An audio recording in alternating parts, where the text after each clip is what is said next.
Hi, how are you today? I'm doing great in yourself. I am wonderful. Thank you so much for asking.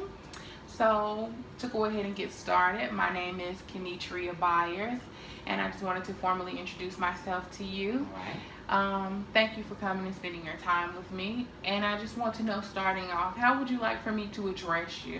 Joyce will be fine. Okay, Joyce, again, thank you so much for coming and spending your time with me. Um, from the beginning, I just want to make you aware that there is a camera that will be recording us today. Okay. And I just wanted to ask your permission. Is it okay if I record you? That will be fine. And again, the camera is simply just for educational purposes. As I am a student, it is just to improve my skills and be able to take a reflective look at how we interact with each other and how I'm doing. Is that wonderful? That'd be fine. Wonderful. And again, to move forward, prior to us filming, I did give you a sheet and discuss some of the limits of confidentiality with you, but I want to go ahead and run over those once more with you. So, you know that there are limits for this session. As I am a student, I can't give formal therapy, but we can just talk and discuss some of the things that are bothering you. And also in this session, I want you to be mindful of what you say to me, because speaking to you, we are in a formal setting, and I am required to keep the things that you discuss with me confidential. However, if it involves illegal activity or things that will harm yourself or others, I am legally bound to report those things. And I just want to make you aware of that so that you can be mindful of the things that you are sharing with me. All right. Wonderful. Okay, so let's go ahead and get started, Joyce. I want to get to know you as a person. So before we talk about any of the issues that you're facing, tell me a little bit about yourself, maybe your background, some of the things that you like, where you come from, any of those things that you will feel like give me a better ideal of who you are as a person. Well, first and foremost, I would like to say that I am an educator. Mm-hmm. I work in the exceptional ed department for the state of North Carolina. Mm-hmm. I work in elementary. This year will be 20 years, yay! Congratulations. That I'll be teaching in the public school system. That's Mm-hmm. not counting the 13 and a half years I worked in the daycare or preschool part of education as well. I come from a rural area of North Carolina. I moved to where I'm at now. I've been here over 30 years. Wow, that's a really, really long time. And so it sounds like education is something that you're really, really passionate about, to be doing it for over 30 years. Wow, or 20 years, I'm sorry. Mm-hmm.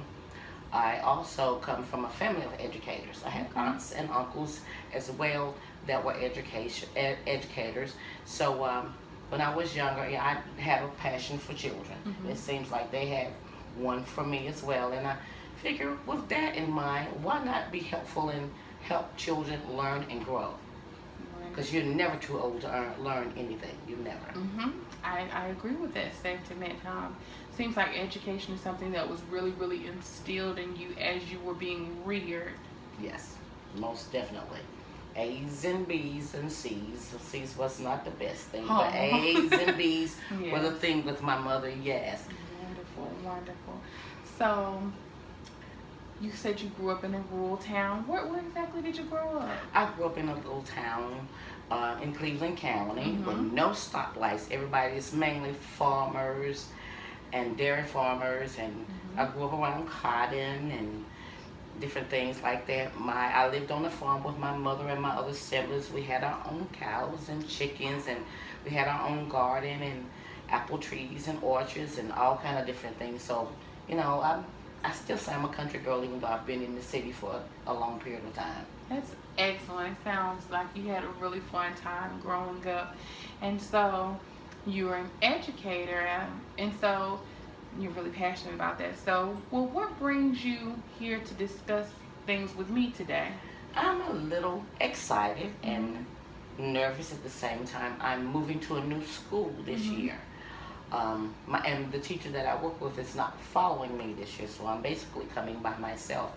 I have worked out in the rural areas in Forsyth County, and now I'm moving into an inner city type school. I've never till this summer experience at inner city school. Mhm. So I'm a little excited about it and a Mhm. little nervous too as well. Mhm. Okay, that's understandable. You know, coming into a new situation, there are things that you can expect or not expect. So tell me a little bit about the school that you came from and how the environment was there versus what you know about the school that you're moving to. Well, the school I came from was out in the county, Mhm. um, a little more laid back, Mhm. more parent involvement, Mhm.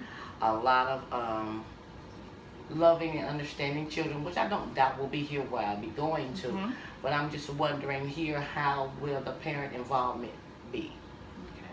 Because I've heard some things about inner city schools, there's not a lot of parent involvement. And that you need that in your classroom for your children to thrive. It seems like the success and the well-being of the children is the most important thing to you. It is, as teachers, we're not all responsible for just what they learn. It's a part of the parents' environment too, to make sure that their children are learning and thriving. And with both hand in hand, PTAs as they call it, the Parent and the Teacher Association, your child can be well-rounded and learn anything and can go very, very far. Mhm. So, considering that you come from a more rural school where you have had a lot of parent involvement and you've heard things about this school, have you actually went to visit the school? I did get a chance this summer. I worked with the Exceptional Ed program this summer, Mhm. and I did get to meet two of the staffs that are there, Mhm. but they are in pre-K, Mhm. which is considered readiness. I will be moving into a classroom that I haven't had a chance to work in. It's considered Okay. Core 1. Yeah. I'll be working with second and third graders. Okay. And this year, it should be a little bit easier on me. Instead of having just one teacher assistant like myself, there will be two teacher assistants, which is a lot less taxing for that one TA. Mhm. Well, it seems like the individuals that you've met present, a good idea of what you'll be expecting, hopefully going into this new environment, and it does seem like you are well versed in what you will be doing. How will the change in your classroom affect you? Is that something that may cause you some anxiety? A little bit, because they're old. Like I said, this is an older set of children. Mhm. I know I probably have a little bit more hands-on is in the classroom as far as Mhm. like the reading programs and the math programs. And since there's two of us, that'll give us more time to give more individual type teaching instead of as a rounded group. Mhm. Okay. So all of these things sound positive.